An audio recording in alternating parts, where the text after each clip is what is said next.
commanded by God. Here Abraham built an altar to the Lord. It was there that this patriarch of peace was drawn into battle.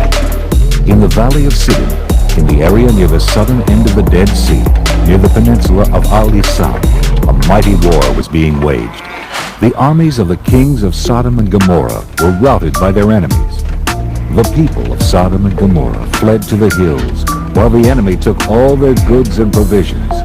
And along with them, they took Abraham's nephew Lot as a prisoner.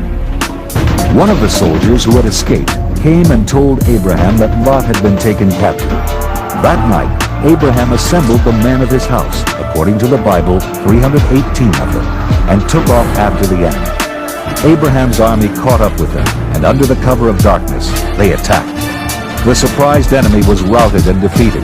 Abraham rescued Lot and brought back all the goods that had been taken. In his waning years, Abraham's father, Terah, decided to move from Ur to the land of Canaan. So he took with him Abraham, Sarah, and his grandson Lot. They first traveled northward some 500 miles to Haran. Today, Haran is called Tel El Mugayar in southeastern Turkey. They settled there, and that is where Terah died. As the years went by, Abraham and Sarah lived an ordinary pastoral life. But there remained a tremendous void in their lives. They were never able to have children.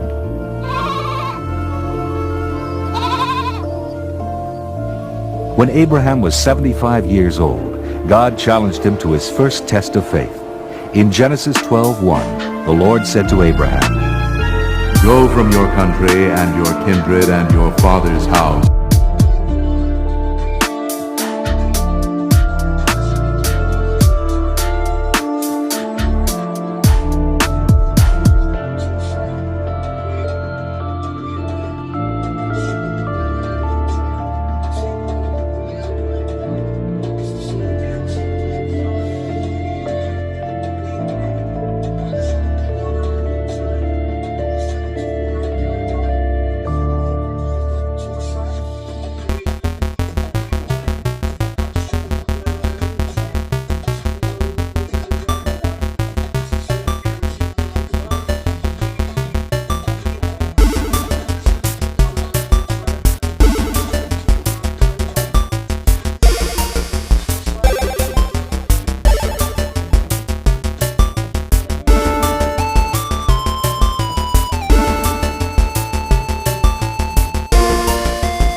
they wandered about in the wilderness of Beersheba.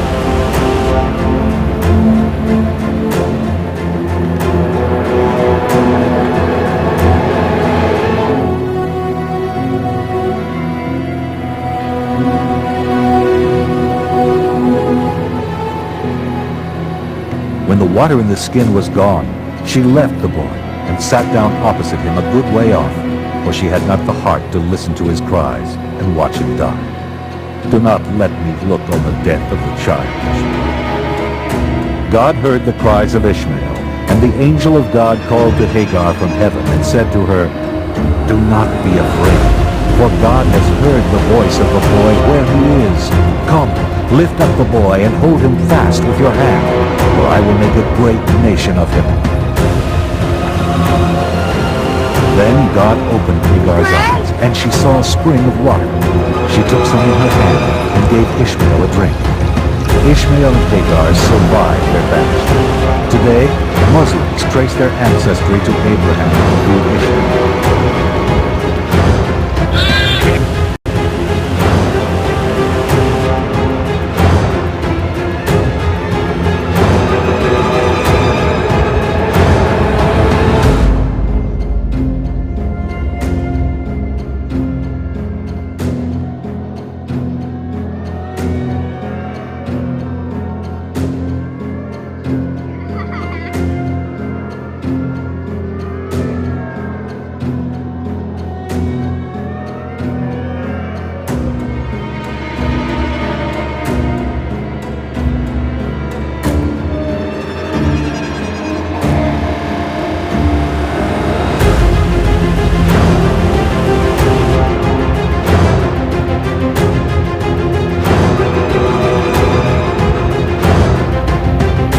As the men turned and headed for Sodom, Abraham remained and spoke to the Lord.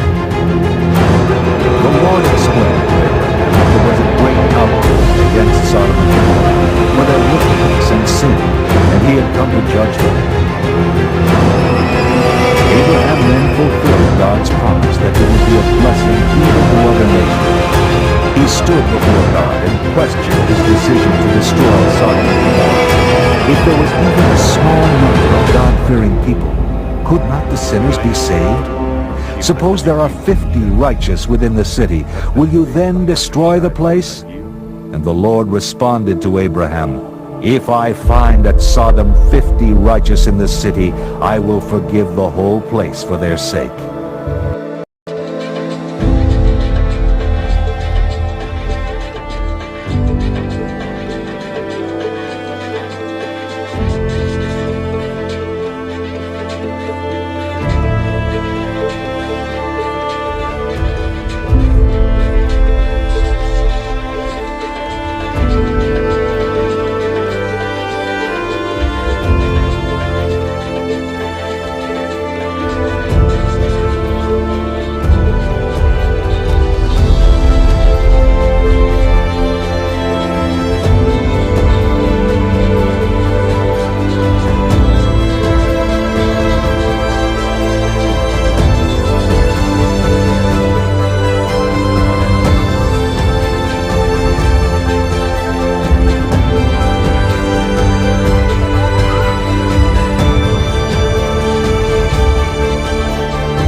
about Sarah? Abraham fell down laughing. He said to himself, how can a child be born to a man who is 100 years old? How can Sarah, who is 90 years old, bear a child?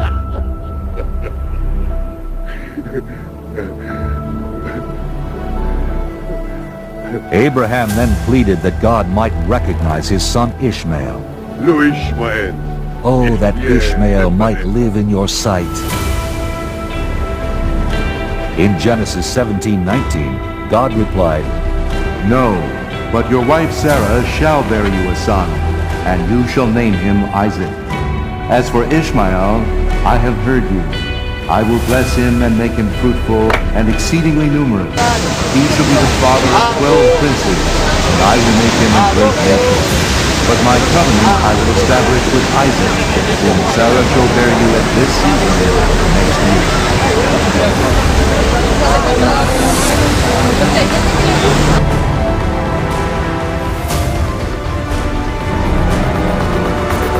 That very day, Abraham, with his son Ishmael, and all the men of his household were circumcised.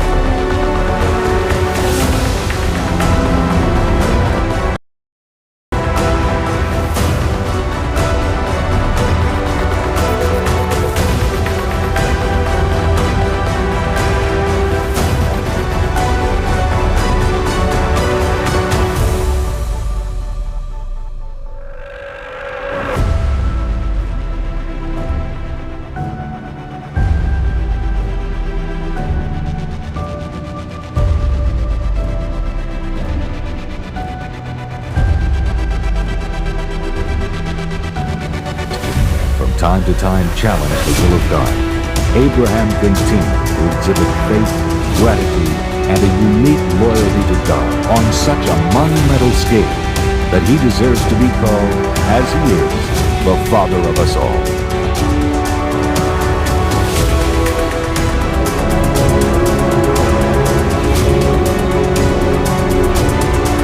Our story begins in the city of Haran. Here is where Abraham and Sarah spent their early years, about 2,000 years before the birth of Christ. The concept of one God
And when Abraham was 86 years old, Hagar bore Abraham a son.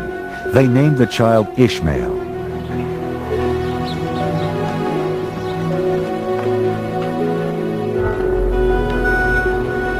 "13 years later, when Abraham was 99, God once more appeared and repeated his promises to Abraham.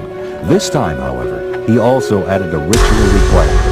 In Genesis 17:4, God said, As for me, this is my covenant with you. You shall be the ancestor of a multitude of nations. I will make you exceedingly fruitful, and I will make nations of you, and kings shall come from you. And I will give to you and to your offspring after you the land where you are now, and all the land of Canaan for a perpetual holding. Every male among you shall be circumcised when he is 8 days old, and it shall be a sign of the covenant between me and you. Any uncircumcised male shall be cut off from his people. He has broken my covenant. Sacrifice his son, the Lord's command.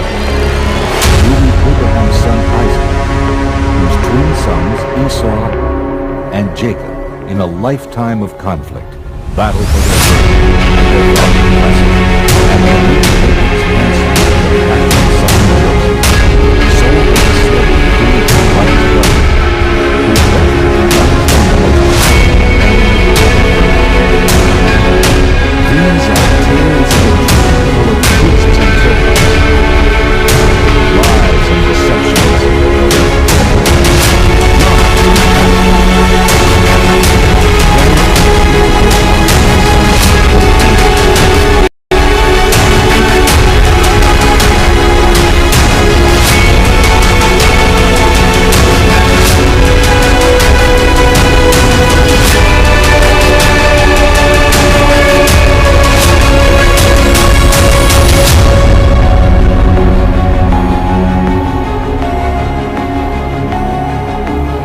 You're invited to step back in time some 4,000 years to explore the ancient land of the Bible, what we now call